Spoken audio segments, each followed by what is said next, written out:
welcome to Postcast Fish Talk. I am your host, Rachel Post. I'm Brian Post. And tonight we have Eugene Kim from Illinois and Jake Altman from Texas. Thanks, guys. How's it going, guys? Nice to Thanks have you on tonight. Appreciate it. So originally, when we scheduled this, we were going to talk more about co-angling. Both of you guys are co-anglers in the Bassmaster Opens. Obviously, in the last 3 weeks, there's been some major changes in the Bassmaster world of fishing.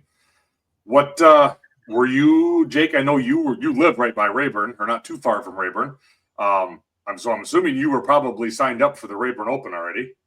Yeah, I live about 15 miles west of Fork, so it's about 2.5, 3 hours down to Rayburn, and Okay. I wasn't signed up yet. I was just getting ready to put in for the whole division, and like 2 days, and so it's man, it burned me up a little bit. I mean, I'm definitely upset about it. I see both sides of this deal. I see where guys on the boater side feel that it could be unfair, not fielding a full field of co-anglers. I also see it the other way too, that without a home for them, sometimes guys financially, time, a whole bunch of different reasons can't jump on that side of the deal. But I guess we'll just have to adapt and figure out something. Well, I mean, I'm not going to not fish, so we'll figure it out. But yeah, Rayburn, I was really looking forward. I've been there before at an open. I've been there multiple times, but one open. I love it down there. There's big fish in that lake, man. It's really fun. A guy can do some damage for sure, but we'll take it one step at a time. We'll figure out a plan. Right. And Eugene, with the Opens going back for Division I at Chesapeake, where you were a co-angler champion, what was your thoughts on the whole co-angler situation? Yeah, so I had some friends that were actually planning on competing on the boater side, and they were trying to convince me to actually go back to the Chesapeake on the co-angler side. So I was definitely considering it, obviously having the history out there, but when the announcement, which just seemed to come out most interesting time, right when people are trying to figure out their schedules and their seasons and stuff. So I like Jake, I was kind of disappointed also. Right, but I did understand the reasoning behind it. The good news is there are outlets, right, for co-anglers to still be able to compete, which to me, like as a co-angler, one of the things that I cherish the most are the friendships and the relationships, just networking, just joking around with folks. It's just a really great time, and I was saddened to see that they were going away from the co-anglers on the opens, but there are other avenues that are out there as well. I actually fished on the MLF side, so doing the Toyotas as well. The co's still alive and well there. Still opportunities to fish, right? That level of competition as well. So overall, I was saddened by it, but I, like you, Jake, I kind of understood exactly why they were doing it too. So yeah, they kind of point the finger, like, well, a lot of society does in the recent years here, points the finger at COVID of being the downfall of everything. But I mean, COVID did play a large role into the co-anglers and the whole tournament world. But where I saw it more, I mean, I started in 2020 when you still had to have a link partner to sign up as a boater. You had to have a link co-angler, and then the next year they changed it with the off limits. So we saw like a 14-day, that we're back to a 28-day off limits this year. Well, if I'm a co-angler and you're coming to my home lake, which a lot of co-anglers are, people locals from that community, from that area, and I can't go fish my Monday nighter or my Tuesday nighter or my weekend derby with my buddies for a month, you're going to lose a lot of participation in co-anglers. Yeah. So I mean, I know there's a couple of guys that I follow and watch along with. As far as even on the boater side, like coming to Rayburn, they're like, well, I could do these 3 tournaments or I could fish one open. Yeah. So I mean, I get it. I do, and I'm not gonna sit here and tell you that I'm not. I'm okay with the decision, like Eugene said. I've met, that's obviously how we know you guys. Jake, we know you through Blake and those guys that you traveled with, and we kind of all ran around the same circle. Eugene, I had him as a co-angler on the James River, and it does kind of suck to not see that. I am gonna enjoy not having to fish differently. You know what I mean? I can fish a little more freer. I don't have to fish defensively, I guess is what I'm looking for. Right. Eugene, you and I had like one of the best days ever in the boat together. You're one of the most respectful human beings I've ever had the pleasure to spend 8 hours in a boat with. But unfortunately, there's a lot of queens that are a little more aggressive, and I understand that they've got money, they got skin in the game too. But at one point in time on the river, I made like 8 or 9 casts in a row to this cypress tree and caught a fish. And the first 2 or 3 helped their calls or whatever.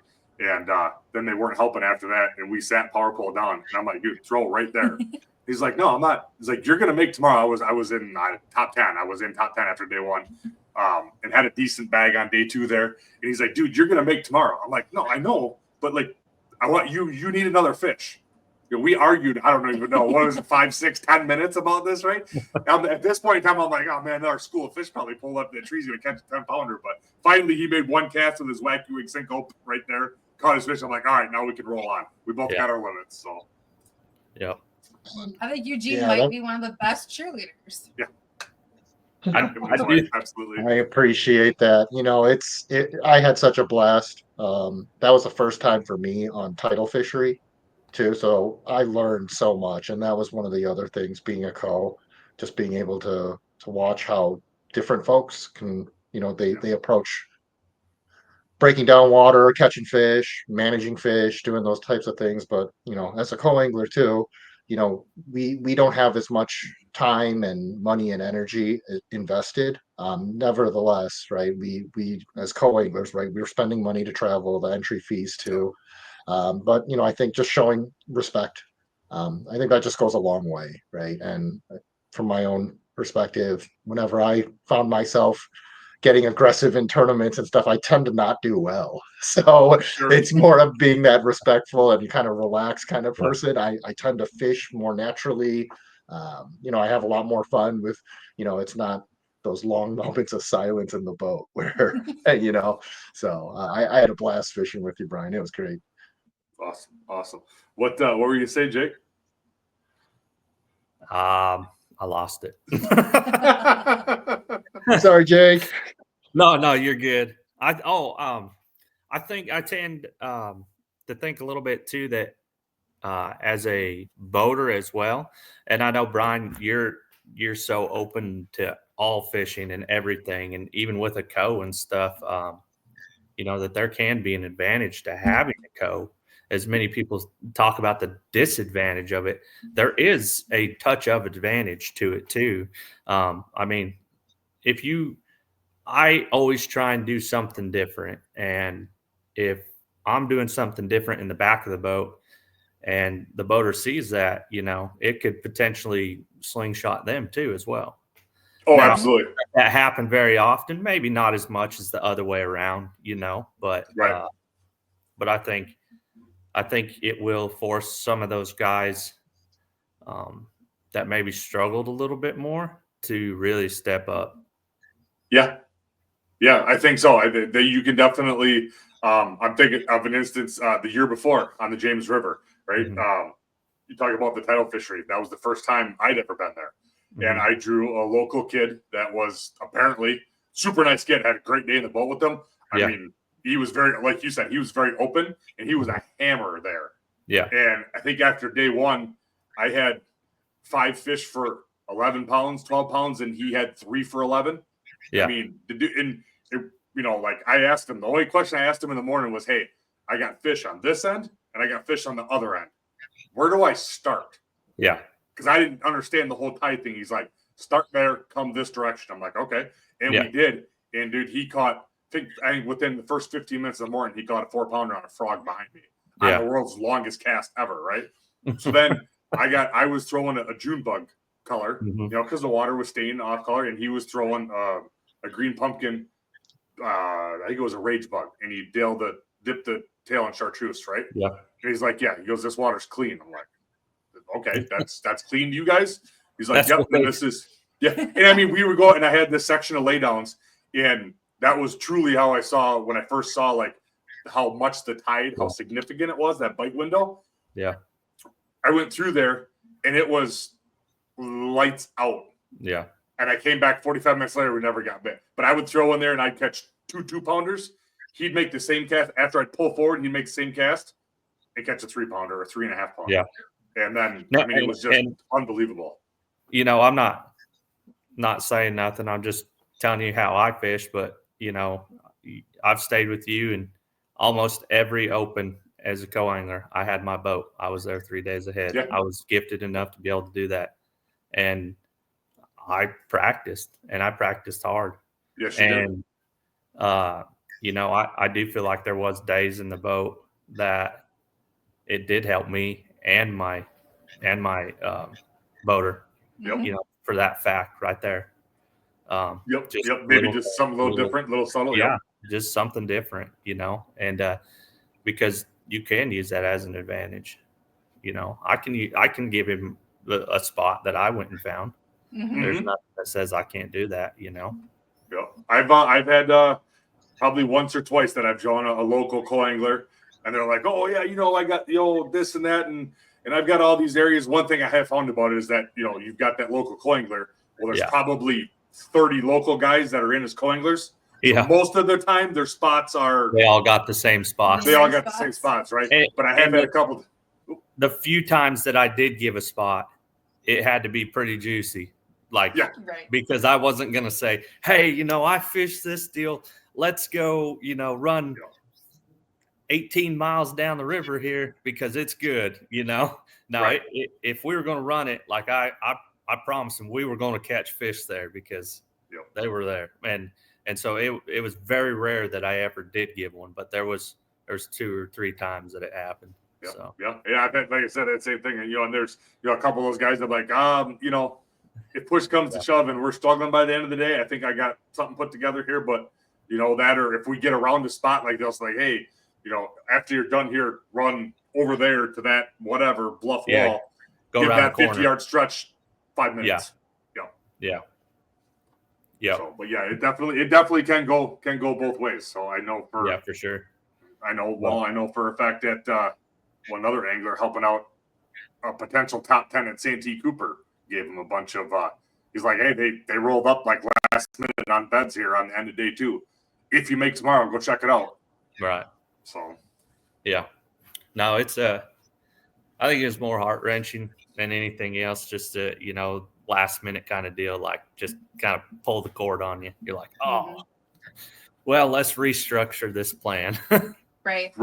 Well, I know that part of their comment, Bass's comment with the restructuring everything, was that they have with the new nations format, that they have the qualifiers. So that's a good avenue for the anglers, for the co-anglers. Are you, either one of you, considering those either as a boater or as a co? Yep. Yeah, I went last year. Me and actually Paul was up there too, Paul Brown. Yeah. In Muskogee. There you go. Yep. Arkansas River. Arkansas River. And day 1, I think I was in as a boater. Day 1, I think I ran. I didn't lock down, but I was about as far down as you could without locking down. So I think it was at like 18 or 20 miles down. Yeah, it's close to 20 to that lock. Yeah. Yeah, it's a ways down. And then it blew like 35, 40 coming back from out of the north. And I broke the graphs off the front of my boat, and a few other things tore up. And I had a bunch of broke stuff, and I ended up going home after day 1, just couldn't get it all put back together. Didn't feel like it was, the safe thing to do. And especially with a co-angler in the boat, and I just didn't feel comfortable. So, I feel bad about not doing that. That's the only time I've ever done that. But with stuff tore up, I just didn't want to take the risk again. And I'm probably too cautious about stuff like that. I probably would have been fine, but just just don't want to take, there's trust your gut, man. Yeah, it was a bad feeling. But yes, I'm going to try. I'm a member at large in Texas, so I'm going to try and get into Eufaula. Mm-hmm. And then let me look at my schedule here. There was another. Oh, I think I'm going to try and get into Pickwick too. Okay, there you go. Both on the boater side, not on the coast side. Yeah. Nice. Yeah, and that's another deal. Like you can get in the boater side of that for, equivalently almost the same money as the coast side of an open. Mm-hmm. Yep. Right. And, and if you look at payouts on the boater side, pretty similar to what the coast side would be on the open. So it gives me a chance to, in my eyes, step up just a little bit higher. Those guys in the nation too. I mean, they're tough. Pretty tough dudes over there. Oh yeah, absolutely. Yeah, you get a lot of more local hammers at that rate, because you're like you said, you're not forking over an arm and a leg, right? That it kind of opens the door to everybody. Eugene, have you thought about going back to the James River? So, James, I like I said, I love culling. I did it for 10 years, right? To do it, I went in with a mindset of just wanting to learn. Really was the main thing. Now, really looking to move to the front of the boat. So to your question, right? Jumping into one of the qualifiers, that would be awesome. Here they're going to Erie, I think it is. Yep. So that'll be interesting. I've been learning a lot about smallmouth fishing. I have a lot of buddies that have been teaching me a lot about smallmouth. I have learned a ton about it, and man, what an amazing fishery. Great Lakes, big water, just something totally different. So I'd love to jump into one of those, but really trying to move to the front of the boat. The mindset is very different, right? Learning through that, trying not to get my teeth kicked in. So I'll be doing some local stuff and maybe some regional stuff. So looking forward to doing that. Like I said, the approach is totally different as a boater versus a co-angler. I've learned a ton. Still learning. I'm sure I'll make lots of mistakes, but that's part of the learning game, right? And wanting to move up to the front. So, well, that's awesome. I think we're gonna do. Because I had a good tournament in Virginia. She's 100% convinced that I'm gonna go win the James River. Apparently, I did not say you were gonna win it, but you did. I said, but remember go back. I said, remember the year before I finished like 140th. So that was your first time on title water. That's all right. Yeah. So, but we're gonna do that one, and then I think I'm gonna jump into Lake Erie one too. So, if you wind up doing that Lake Erie one, let me know if you're in on that one, and I'll definitely point you in the right direction because there's a deal there that time of year, like an area you need to be in. We can narrow it down from that to that. Because I don't know. Have you ever been on Erie and St. Clair? Eugene, have you ever been on Erie or St. Clair? Yeah, I've been on Erie. I've spent quite a bit. Did several trips out to St. Clair too this fall. Okay. The bite was unreal. Dude, that place is amazing, isn't it? Yeah, did the Open on St. Clair too. Oh yeah, that's right. You were there. Oh, he was there. Yeah. Sorry. So that was a lot of fun. I learned a ton. Holy cow, what a fishery that place is. I don't think now. On average, for the 5 days of practice, I burned somewhere between 35 and 45 gallons of fuel a day. I ran around like a ding dong. And I don't think there's any place on that pond you can't drop your trolling motor and go 10 minutes and not catch a bass. Yeah. I mean, they're not always going to, there's a lot of 10, 12 inches in there, but they are from one end of that place to the other. It is absolutely, and it doesn't matter if you're in 2 foot or 22 foot. They are everywhere. Yeah, that place is cool. It's awesome. Yeah, if you haven't fished it up here, man, you got to come up here. I keep saying every year I'm going to go north because growing up in Western Colorado, I grew up trout fishing. That's what we did. We fished trout. And every Saturday morning, woke up, turned Bassmasters on, watched TV, and just thought, bass fishing was the coolest thing in the world.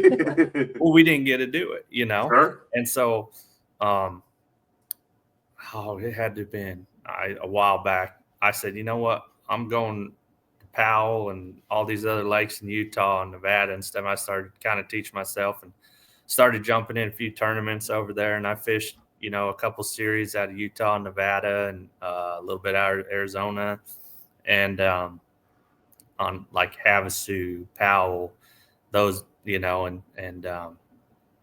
it is funny. You were talking about clear water, and that's what happened when I came to Texas too. They said, "This is clear," and I looked and I couldn't see the bottom of my trolling motor. I said, "This is not clear." I said, "You go like Al or Havasu, where you can see the bottom in 70 feet of water or 100 foot of water." It's the same. I think you guys are pretty clear up there too, and so that smallmouth deal is just, it lights a fire under me. And so I've really wanted to get north. And I thought maybe this would be the year, but maybe we'll have to wait a couple more because I'm just not quite ready to jump on the front in the opens yet. Just not quite there. Well, get on the Bass Nation side of things there. Get yourself to the championship. That's third week October on the Mississippi River. You want to talk smallmouth, largemouth? It doesn't matter, dude. Put your flipping stick and your topwater stick in your hand and go to work. Heck yeah. Yeah, so go out, win that Eufaula. Yeah, Eufaula is always dirty. Eufaula is in April. Yep. And hopefully it's better than that. Like that lake. Yeah, I like the way that lake sets up. July, but not the end of June when it's 112. Like no, I can't. It's hot up there and it's dirty and it blows wind, and so hopefully beginning of April it'll set up a lot better. Hopefully I can, I'm not a big scoper. I do it, especially at the stuff that I fish around here. It's almost fallen that far down the list where you have to do it at every level. And but if I can beat the bank, I will, because I love it. I'll turn it on high. I learned from one of the best how to turn it on high. And yes, you did. I'll put the hammer down and roll, and that's how I enjoy to fish. Yeah, and that living in Texas now too, that fits your style fits a lot of fishers down there. You can do it does. You can do anything you want there, so to say. Yeah, I used to hate the grass, going to Utah and having to fish in the grass and stuff. And it's not the same grass, but I hated it. I always felt like I was hung up. I hated it. And I came to Texas, man, I love the grass. If I can find the grass, it's on. Swim a jig, flip it, do something in it, anything. Yeah.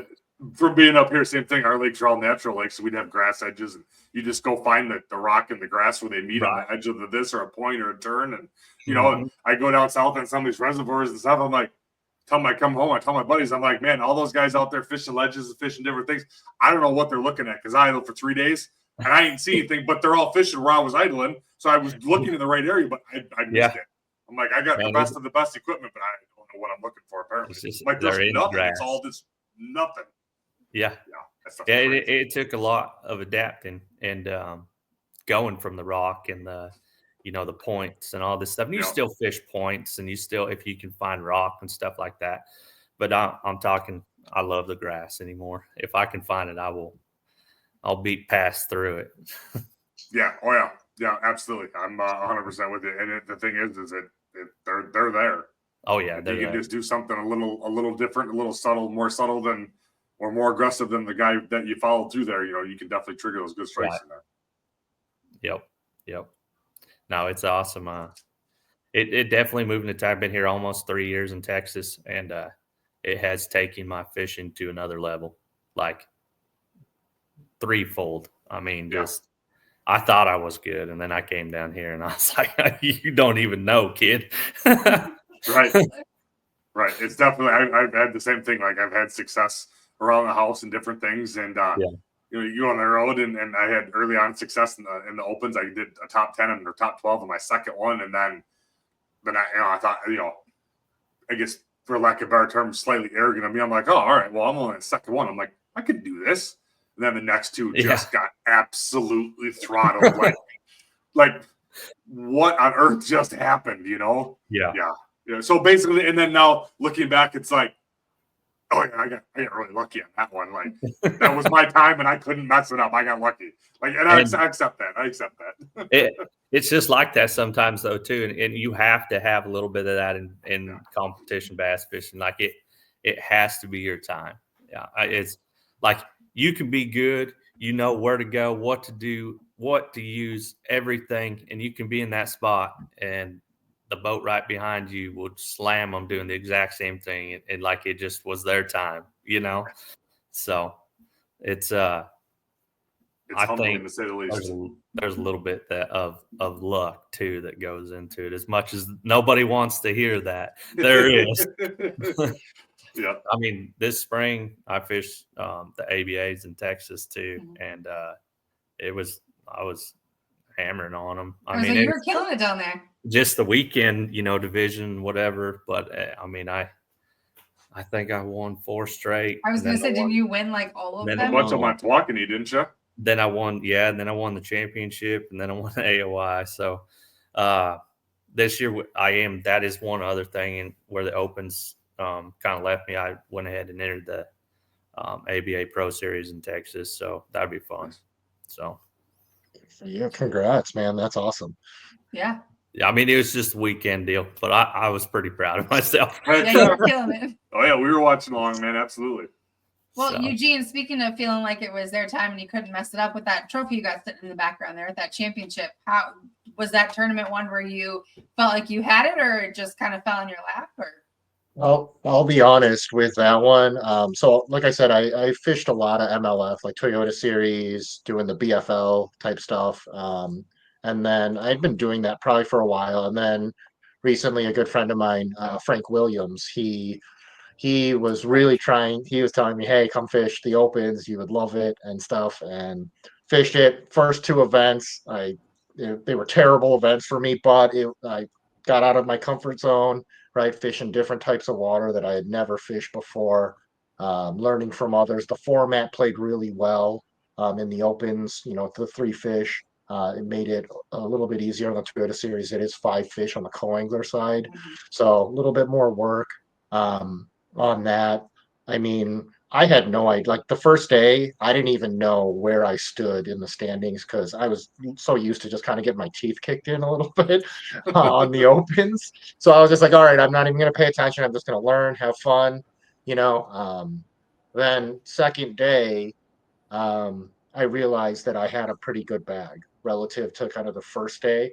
But I still had no idea. In my head, I was thinking, oh, yeah, that'd be great to cash a check, But it was one of those situations where I get to weigh in on that second day, and they're like, we're going to hold you back. And I'm like, what do you mean you're going to hold me back? Like, I don't get it. And they're like, no, it's close. And I'm like, what do you mean it's close? I had no idea. I figured, oh, I had no idea what was going on. So they're like, yeah, just stay back. And ended up, I had no idea. Ended up winning it by 1 ounce. I was going to say by an ounce, right? In that event, I had no clue. I looked down at the scale when Hank was like, hey, you need, so-and-so weight. And I see that weight on the scale. And I'm like, does that mean I tied? Or I wasn't even understanding. I was in such confusion. It was great, though. It was unreal. But yeah, really, those moons all had to align. I had a great practice, learned a lot about the water, was able to break it down much more quickly. Jake, you said that you were practicing also, right, before these events. That really helps out a lot because you can eliminate a lot of things that don't work or, different things that you could do. But those moons all had to align. They just so happened to align for me, and it was a beautiful thing. So yeah, it's awesome. And you officially caught more fish in 2 days than I did in 5 days of practice and 2 days of the tournament. Hey man, you kicked my tail on James River, man. So you did awesome on that event. So good for you. But hey, man, that's fishing, Yep. That's just fishing. So if you're not learning something, then you probably shouldn't. If you think you're at that level that you don't need to learn something, then you're probably in the wrong sport. Yeah. When the Open schedule came out and he looked at Division 1 and he saw Chesapeake Bay on there, he's like, "Yeah, no, not Division 1." Yeah, because she's like, "Oh, do you want to do both or just one?" I'm like, if we go back to just one and still have the potential to move on from there, I'm all in. Saves us the travel, saves us some money. We're hopefully building a house in the spring, And then she's like, "Oh, we're going back to Upper Chesapeake." I'm like, "Yeah, no, I'm good." Now, don't get me wrong. That time of year, it's supposed to be really good. And I would love to throw a chatterbait on the Susquehanna Flats. Like, I'd be all in for that. But, yeah, no, I'm good. I mean, it's the tolls out there, Brian. Like, from from where you and I are at, like the tolls to get from where we live over there, I was like shocked. I get like the email notification. I'm like, your iPass or whatever is depleted. I'm like, I just refilled this thing. And literally, I think it ended up being like $70 worth of It Oh, yeah, it tickets was a one lot. way. Crazy, Yeah. Each crazy way? expensive. Yeah, oh, Yeah. Oh, yeah. That's Her and, Yeah, I then, sister, thought and it was Jake, that's bad just in, for a truck. Oklahoma. Like Brian, yeah, Pulling the you guys boat's were worse. towing. Yeah. Oh, Yeah, because you have the a truck. trailer. yeah. What was it? Her sister, brother-in-law, and niece and nephew went to the East Coast somewhere at the beginning of COVID. Remember, there and back was like $532 in tolls. It was like a to the stupid beach amount in of like money. Maine or New York or wherever they were at, somewhere out there. That's crazy. Holy cow, it was nuts. Yeah, that was nuts. Yeah. I forgot all about the tolls, and I'm not trying to offend anybody, but I'll be 100% honest with you. The people out there aren't the nicest. Like that's old school money. They're not like, there's not Southern hospitality out there. New York was the worst. New York was. They were pretty bad to her and a bunch of other Up at St. Lawrence, wives and stuff at the different restaurants and stuff at like during tournament days because they had our jerseys on, and the rude comments that they made to them was kind of disappointing. Oh yeah, like I went into Subway and I had my jersey on and I had the truck with the the decals and stuff in the parking lot. The guy ahead of me was intentionally talking to his friend that worked at Subway about all the bass anglers in town and how all they do is kill the fish and they're dumping all these dead fish back in the water. And I was like, I just bit my tongue, but I was like, obviously this guy has no idea what the actual bass fishing is actually about or any of our rules or anything else. And then one of my other girlfriends was in a coffee shop and it was the same thing. Although they almost came to blows, like she actually said something back, but yeah, they just think that they think that that's the best anglers are killing the fish and we're just throwing back dead fish. And last year on Watts Bar in Tennessee, definitely not on my list to return to as far as the fishery goes. The nicest people I have ever encountered. Like the lady from the cafe came to weigh in where we would go get a sandwich and ice cream after practice. The host of our Airbnb, the people at the gas station, everybody knew why we were there, who we were, were very interactive, asked questions, which is cool. Cause I mean, we're a stranger in your town, but we always try to go find dinner somewhere, at a mom and pop restaurant, support the local community. If there's a local tackle shop versus a Bass Pro Shops, I'm going to spend my money there 100% of the time, so, and it's, I want to see, that's part of the reason I'm doing this is I want to see ins and outs and all across the country and not just fly over it on my way to, tropical weather. So. Yeah. No, for sure. No, and that's a big reason, Bass pushes some of these smaller communities to host in and stuff too, is because, revenue and, seeing people face to face and stuff like that, it does impact smaller communities. Yeah, sure. And the crowd at Walker, Minnesota this year was insane. Was awesome. And if I remember, they had a lot of stuff planned too. Like the city had like sidewalk sales, and all the businesses were having sales, and they were having food trucks at weigh-in, and they were having vendors at weigh-in. So it was like they advertised it, so they really brought the crowd to weigh-in, which was super cool. Yeah, because Walker's only a couple thousand people. It's not a big town. But there was a lot of people there. What they say, almost 4,000, I think. It was like crazy number of people. It was pretty cool. Don't care for the DNR in Minnesota, but the fans were awesome to see. Yeah. Heck yeah. So, what best and worst scenarios you've had as a co-angler? Eugene, you want to take the lead on this one?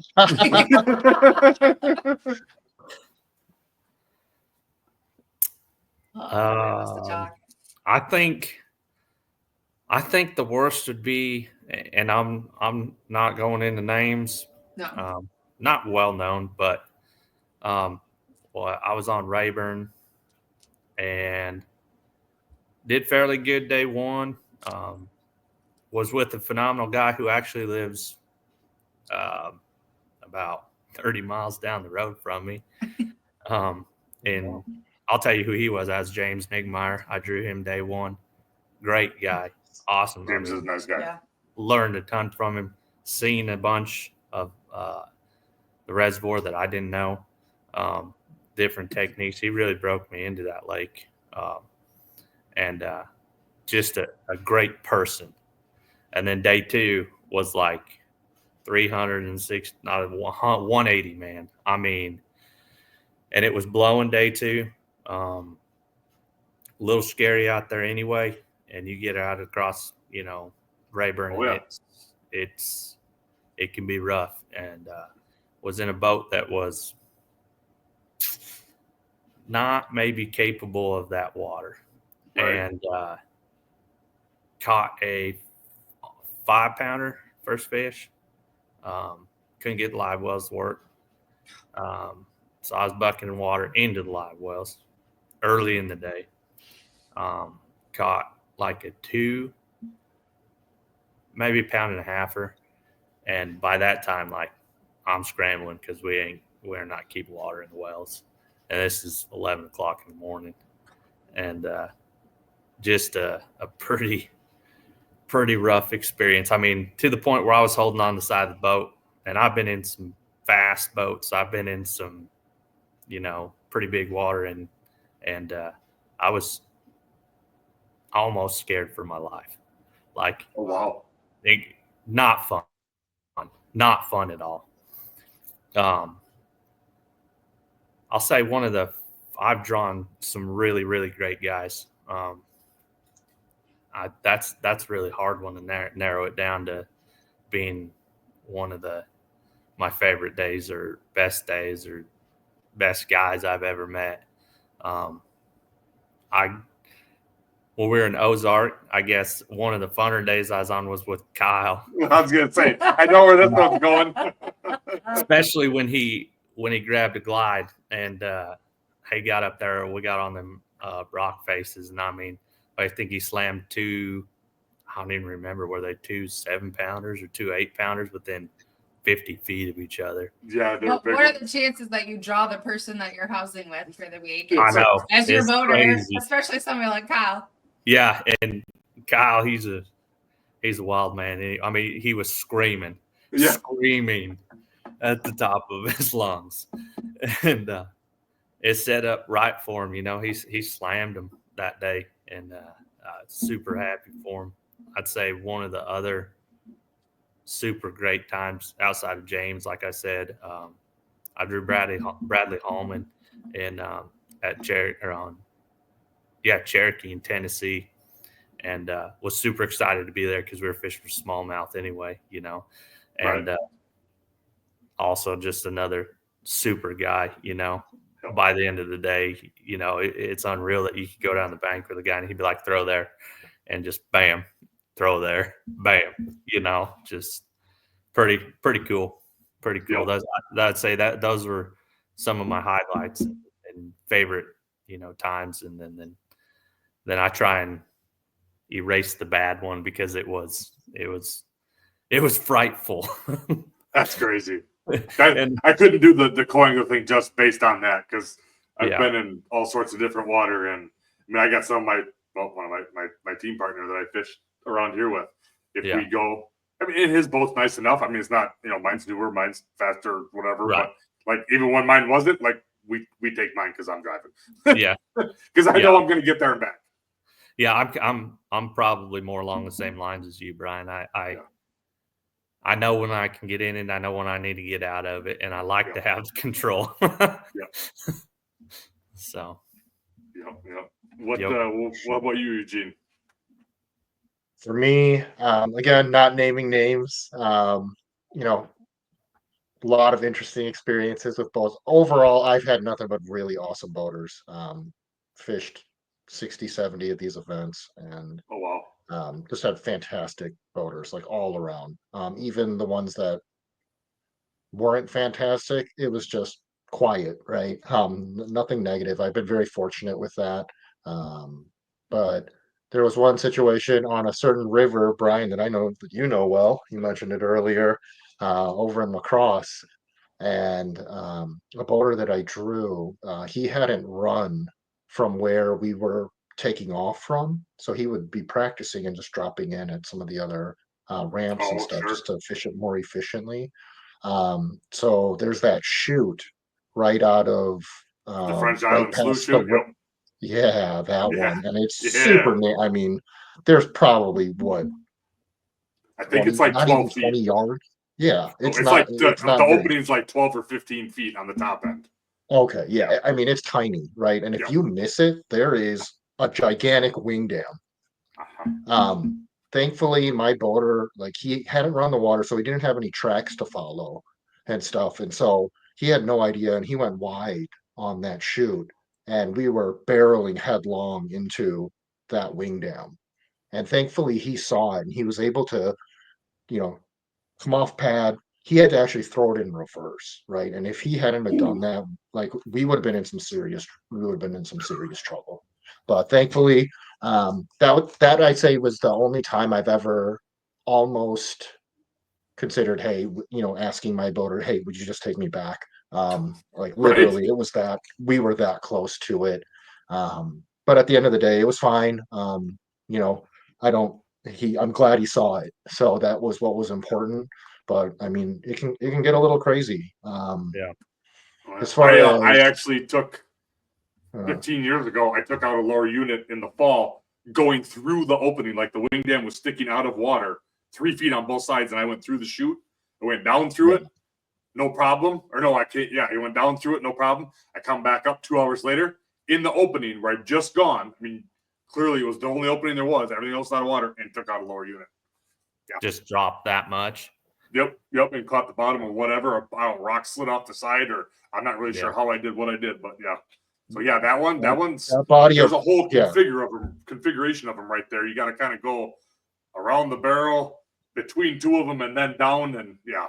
And then now on the bottom side of it, I learned this fall when we were there.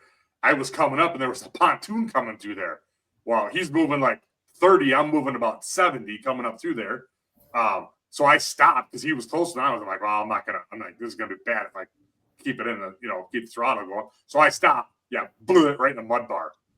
So then I had to idle like darn near back down to the bridge before I could get back up on pad again to find enough water. So yeah, that's a whole sketchy area. That whole Mississippi River can be if you don't know what you're doing.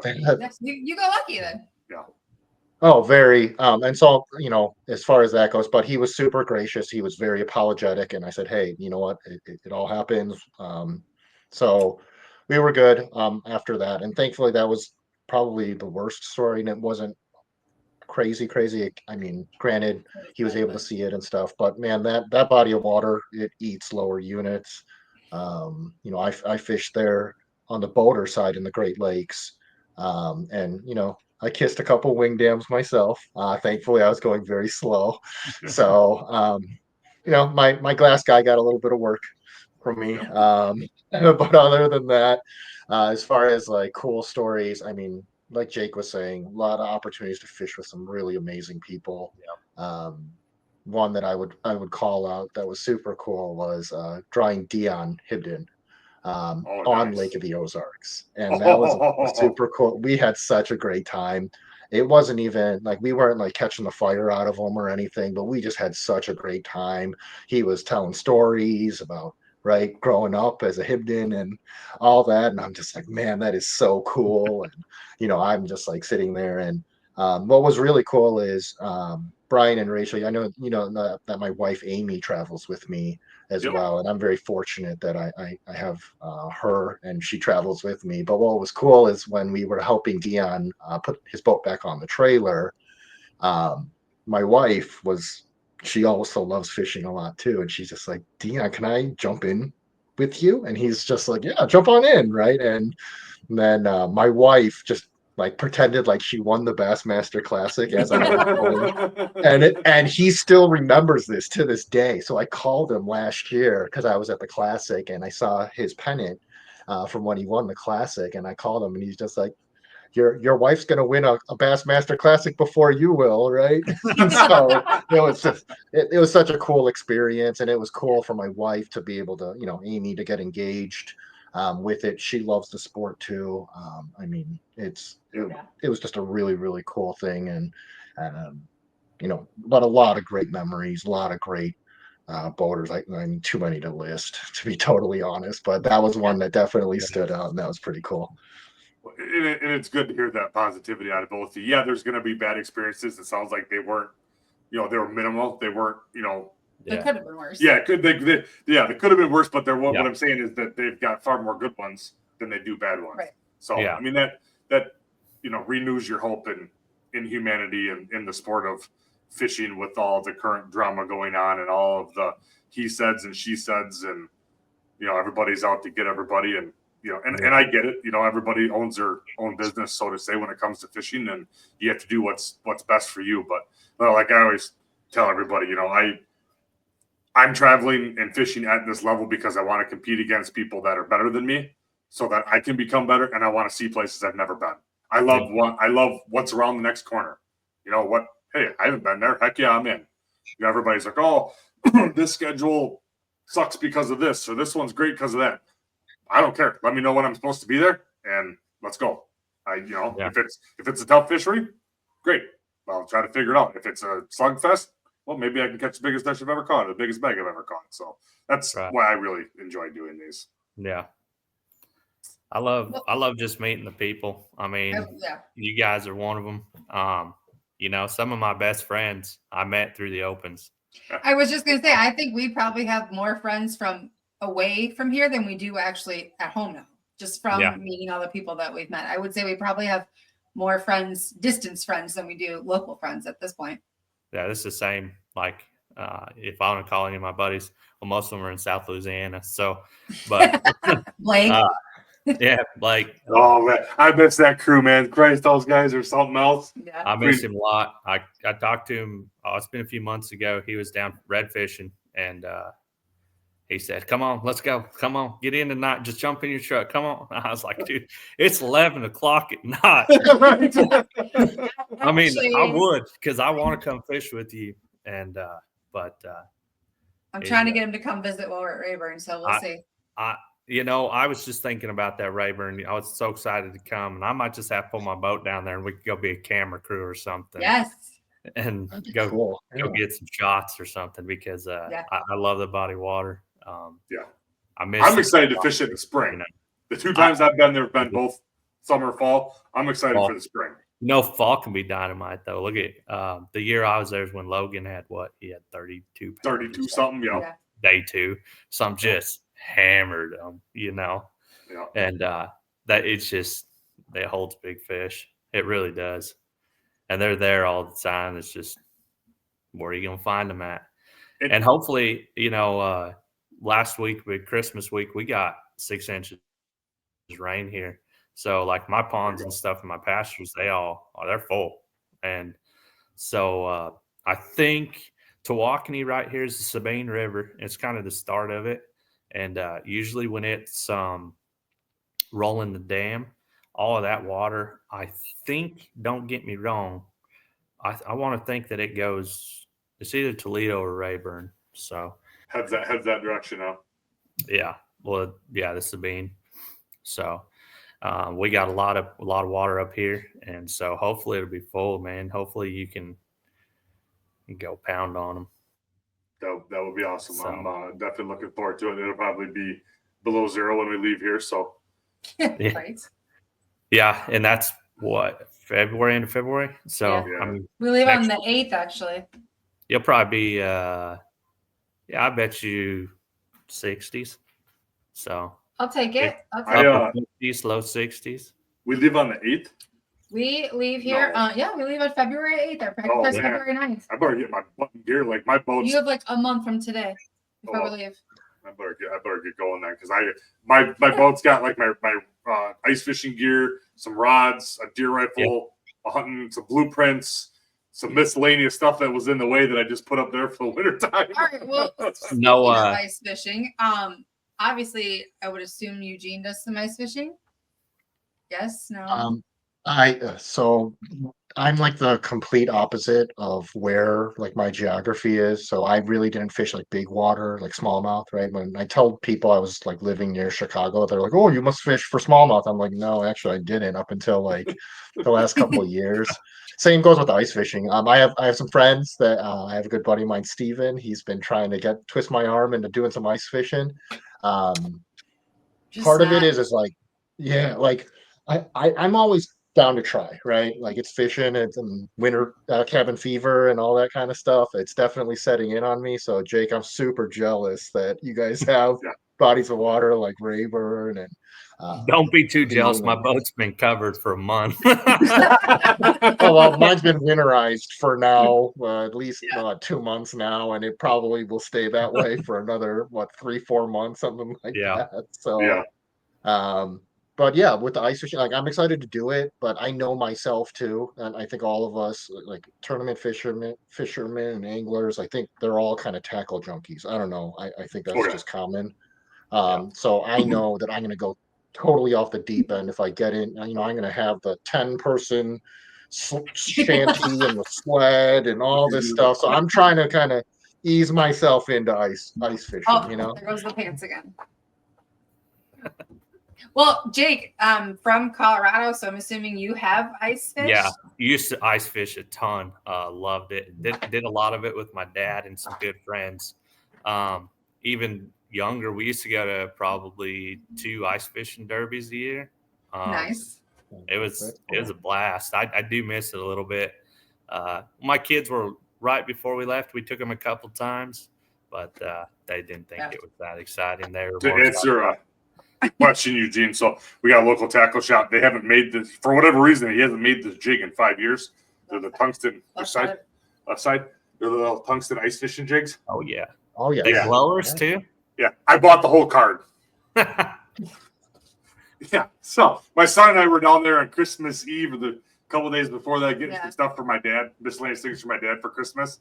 And he was picking out stuff for Grandpa and this and that. And I'm like, wait a minute. I'm like, it was kind of behind the and I'm like, that's the jig I've been looking for. I mean, I've done how many tackle shops. I just grabbed the whole card. He's like, Dad, you need all those? I'm like, yes, I do. Yeah, I need them.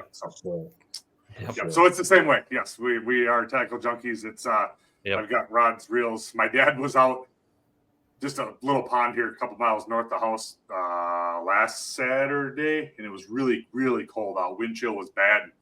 He always, he's just turned 77, but never takes a shandy. He's got all warm clothes and stuff, but his hands from working, forever, knuckles are all busted up and this and that. He's like, I broke all my lines, and my hands were so cold, I couldn't retie them. I caught 5 fish, and I came home.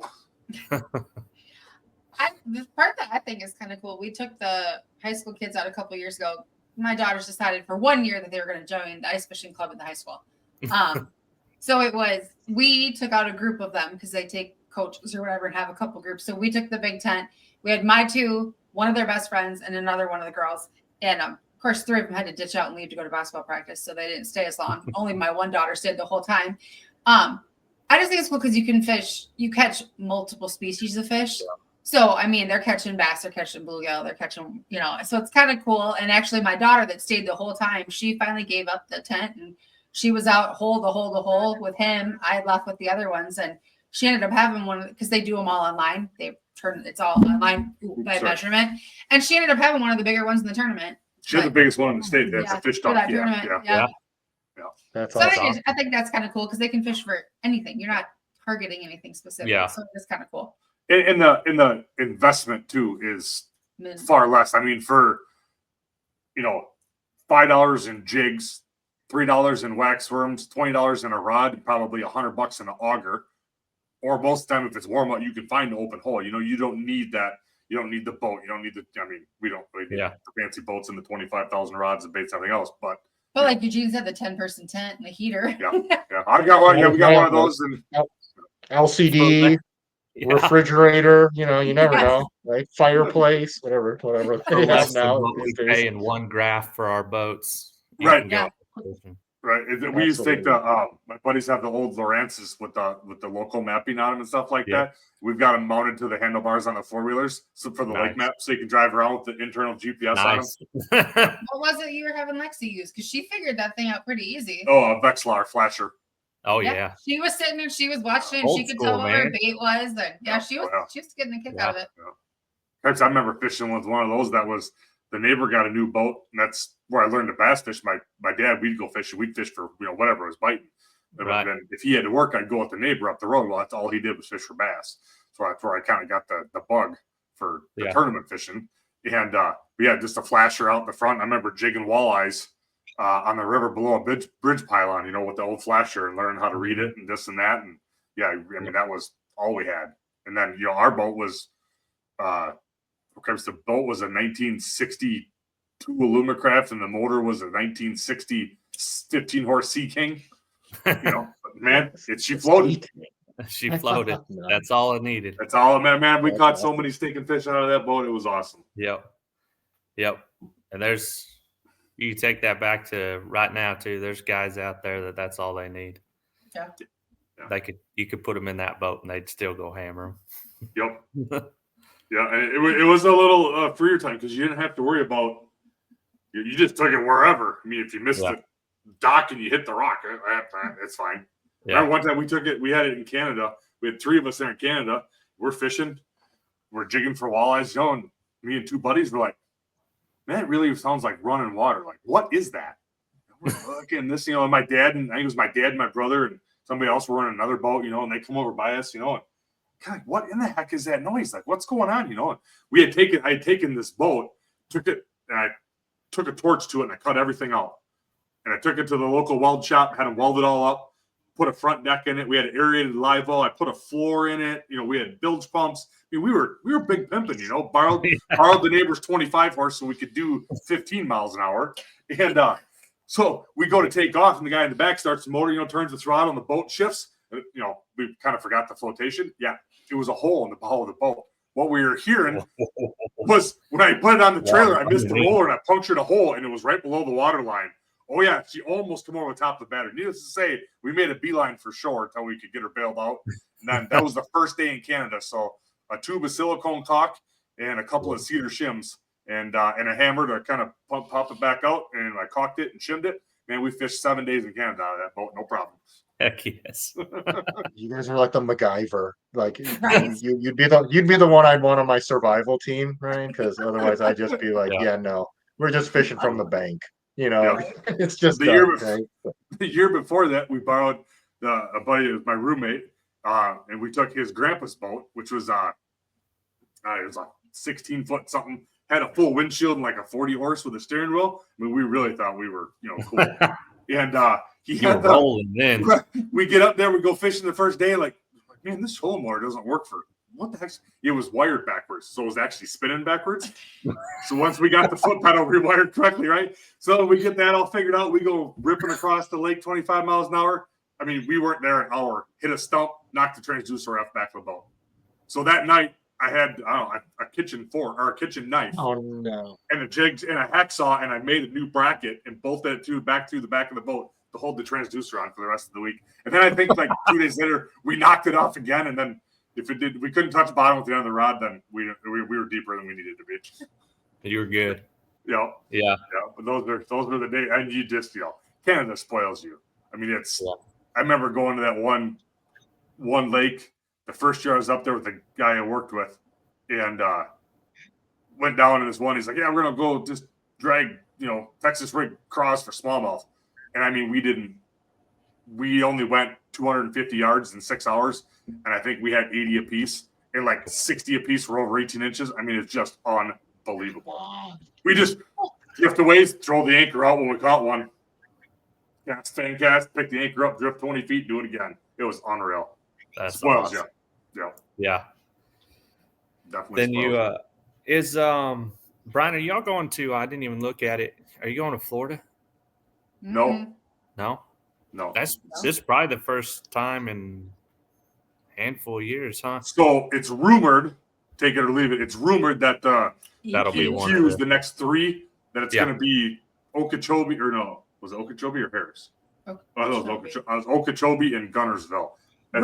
Is what it's rumored, but I don't know how much That's the word on the street. Yeah. That's what I've heard. Okeechobee though, not Kissimmee, not Harris. Yeah. I see. Florida's a different animal, dude. That's I love it though. Yeah. I have trouble moving that slow. Like everything looks good. Yeah. And you can't pattern them. Like you just have to go till you get a bite and then hunker down.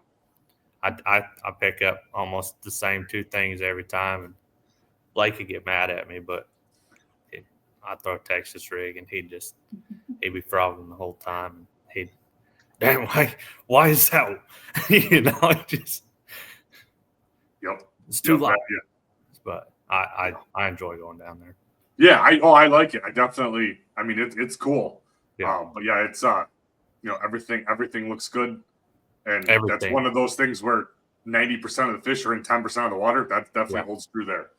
Dude, it's everything looks good there. You're like, there should be one there and there and there, and they're not. Right, and then 6 hours later, you're like, there still should be one right there, and there still hasn't been for 6 hours, but you're still going. And you're 4 lakes over. Right. Exactly. Yeah. Yeah, that place is Yeah. crazy. So aside from tournaments and everything, I was going to say, Eugene, your sweatshirt made me think. I was going to ask you about the St. Croix. So you obviously, I know you're just posting about being at a trade show. Do you do a lot of those for St. Croix?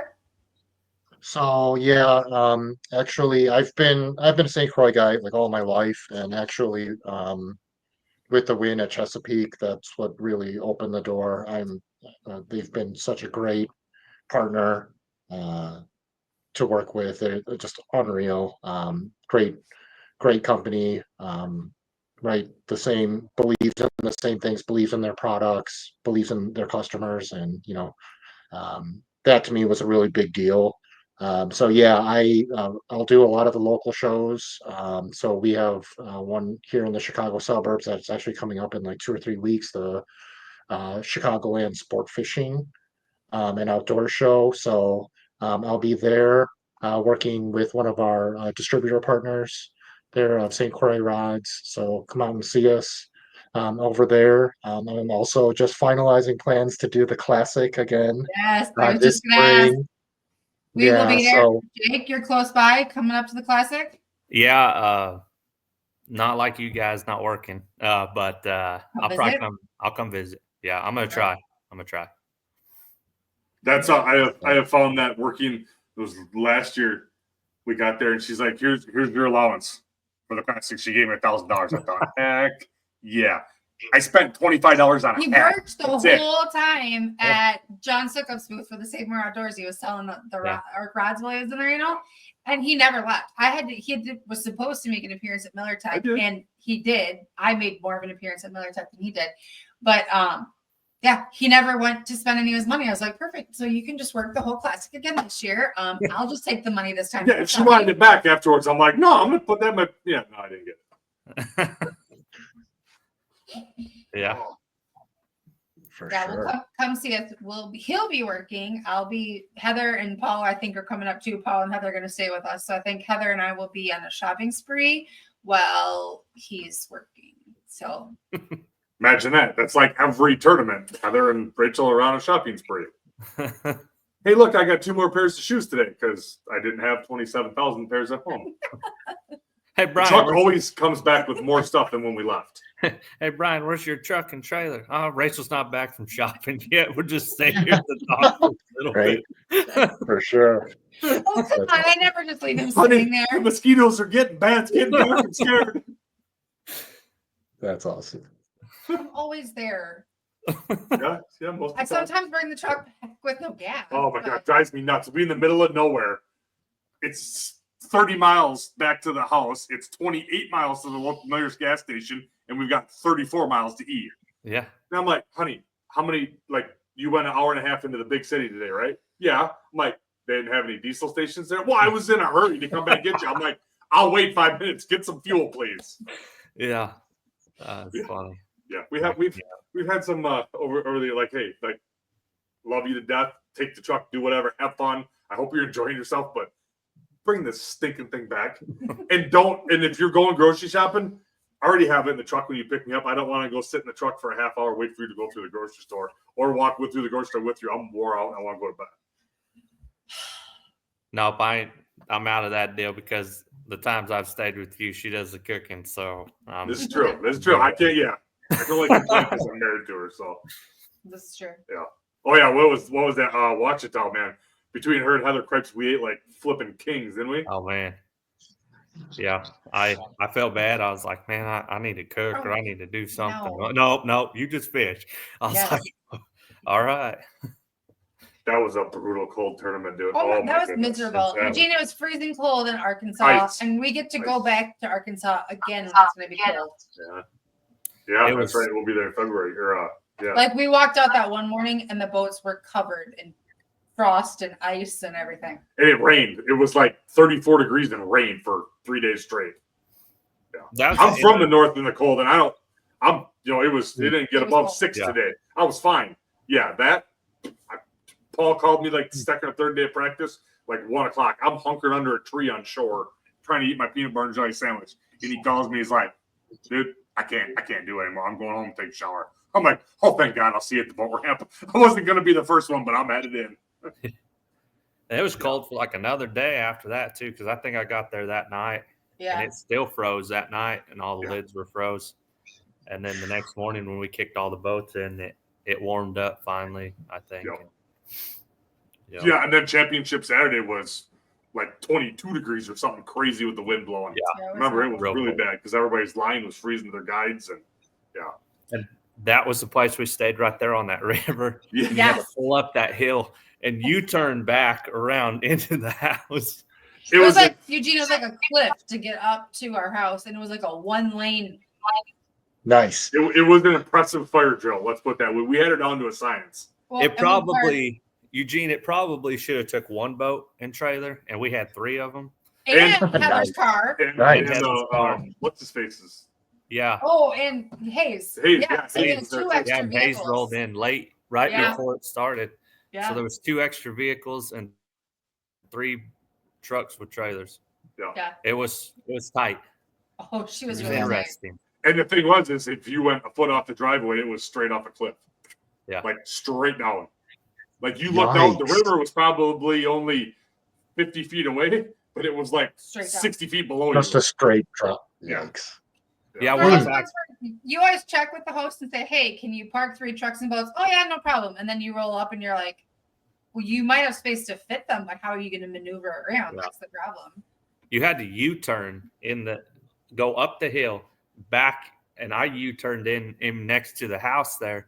And I remember there was like 2 inches to the house, 2 inches to the rock, right Yeah. next to that. Yeah, because boat you were fit just right right in. in that little hole. Yeah. Yeah, That and was the, it. the hill you had to go up the U-turn, like you would get just the length of the truck and the boat up the hill, and she'd be in 4-wheel drive chugging because it was so steep and loose.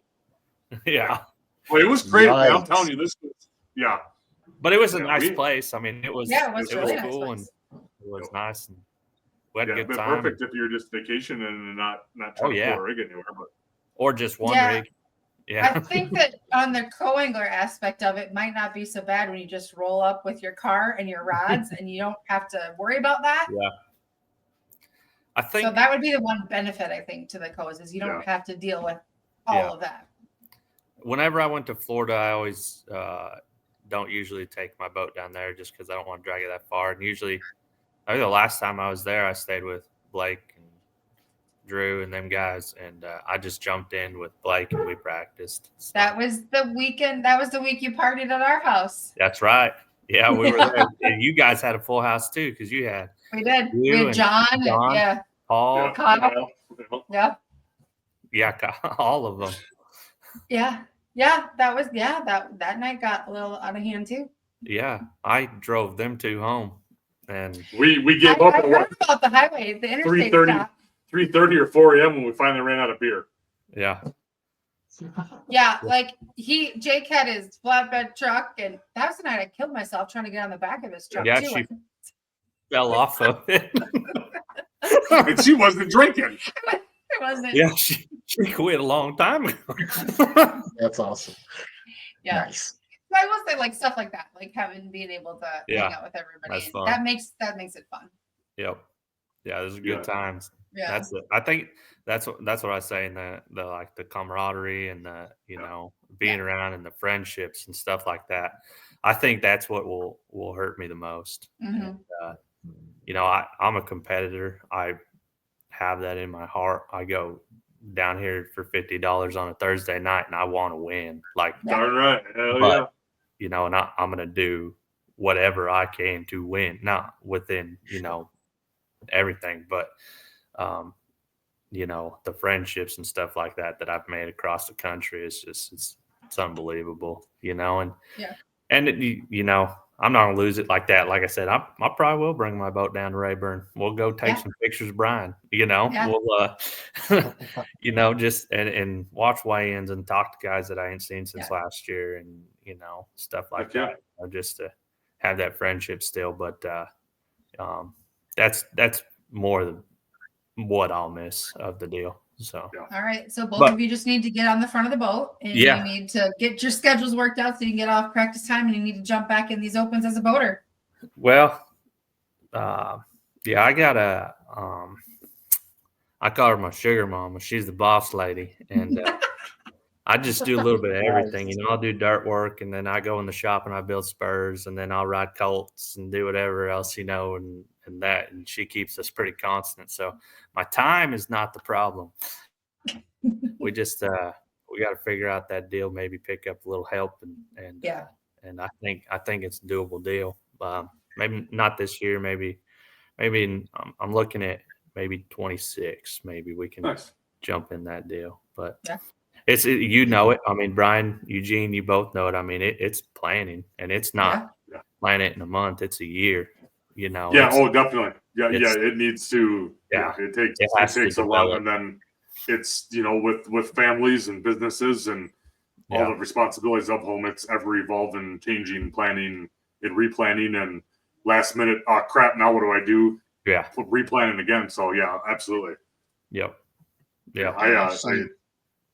Unfortunately, it's I don't part make of a bigger journey, right? So hoping for the opens. I went through a job change, so now with the great company doing that, so now I'll have a bit more of a stable schedule. So 26, maybe 27. I don't know. We'll see how it goes. But definitely, like everyone else, I want to compete, whether it's for a $10 bet with my buddies or whether it's competing in an open or whatever that it is. I think it's just that itch we all get as anglers, right? and being competitive too. So, but it's also those friendships, right? Like it's crazy. Like these are folks that you would normally never run into without the co-program, right? And I've learned a lot, and I'm sad to see that part go too. But if anything, Jake, you and I, let's go boater, man. Let's do it. Yes, do it. Yeah, we'll shoot for 26, but like I said, it might be a little later. We'll see how this year goes, and jump into some nations, some ABA Pro Series, and a few other little things here and there we can throw in, and hopefully spark a little bit to where I can get a little. Maybe try and work on some sponsor stuff a little bit. That's a whole other topic in itself. I mean, yes, it is. It's brutal. You both you guys know. I mean, it's just it's a dogfight, an absolute dogfight. And I think what you kind of got to do right now is look outside the box a little bit. So, any of mine that I actually get money from. Are all local businesses around home that I do business with. Yeah. Right. There's not, as far as the endemics go, there's, the market's so saturated. We're not Gerald Swindles. We can't pull, maybe Jake as an auctioneer might be able to pull that off, but I can't. Yeah, maybe. But you got to look at it from a different point too. And I'm not going to go deep down in this because I know it's a long journey, but as much tackle and everything else that you do, like even if they're not fronting money, rods, tackle, batteries, all of that stuff is huge anymore. Mm-hmm. Look at what a batteries cost you.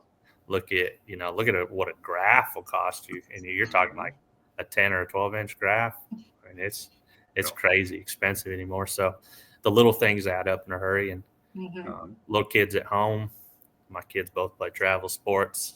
We're at a softball, baseball field every weekend. They just, working on a budget. Yeah. Figure it out. I just need to button down and make it work here in the next year or two. So. Yeah. So speaking of the auctioneer thing, are you an auctioneer?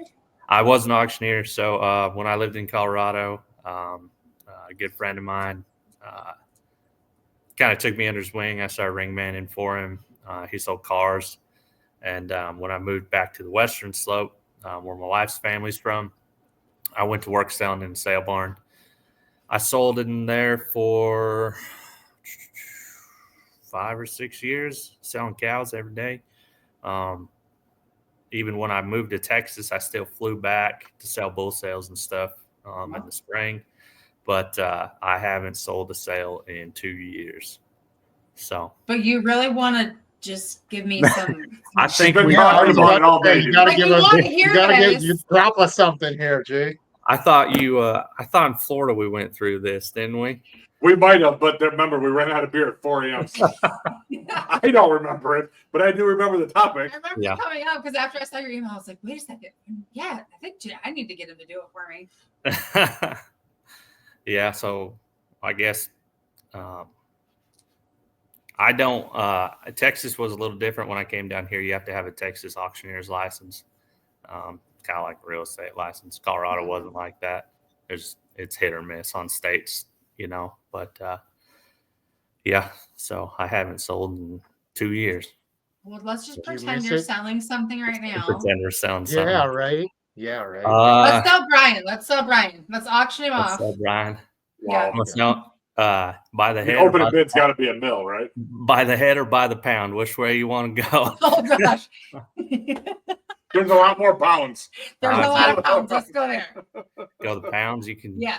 just start them at like $1.50. All right, now money here, going down. My money here now, but now $150 now, $1.50 now, 51 or now, but $1.51 now, two now, but now $2.52 now, $3 or now, but I'm giving that $3 now, $3 now, $3 now, $4 now, but $1.54 now, $5 or now, but $1.55, $1.55 now, $6 or now, but now $6 now, $6. So $1.55. So we're still only at Legit, $1.50 or we Jake, at 6? that's awesome. $1.55 a pound, son. $1.55 a pound. We're only going up at a penny at a time. Come on now. Here, I thought Eugene bought in at $6 a pound. I thought we were doing that. That's what I thought too. But hey, I'll take $1.55. That's fine. Right. So Awesome. yeah, it's been a day or two since I've sold anything, but it was cool. a good experience. So Yeah, I bet that's something that you can definitely come in handy if you ever. Right. Yeah. Heck yeah, yeah. It's like I said, I've never been to an auction. Apparently, it's a good thing because I give the farm away. So actually, when something happens to you, I know who I'm going to call to get rid of all your crap. I'm just going to call Jake and be like, "Hey, Jake, auction time. Let's go." Time to liquidate. Right? Why? To sell it. Why is something happening to me? Like you trying to get rid of me? I don't know. Crying out loud.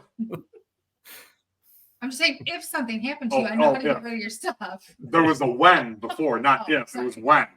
That's what was concerning. Yeah. If something happens to you, call Jake. Awesome. Call him Jake. Yep, That's call fine. Jake, you have my permission to auction off all my stuff. Okay. And take whatever you want to. I'm not here anymore. Just take it. No, sorry. Auction's canceled today. I think this is pretty good slide. This all fits on my truck. It's coming home. Yep. So. Well, I got nothing else unless anybody else has got anything. No, I really appreciate you guys hopping on. Yeah. I appreciate you guys having us, man. I was all fired up to be on here. Excited. Yeah. Heck yeah. I just hope you all find out your path now that this whole co-angler thing is not happening, and hopefully we'll still run into both of you. And Classic for sure. Meet up at the Classic. Yep. Yeah, and who knows? Maybe in 2 years, Bass will bring them back. You never know. Well, yeah, who knows? They might decide that this wasn't the right path, and they're a business. So yeah, what's going to work for them? We'll see. Yeah. So. So, awesome, gentlemen. I appreciate it. You guys have a great night, and we'll talk soon. Later. Thanks for having me. Thanks, guys. Thanks, guys. Take care. Bye.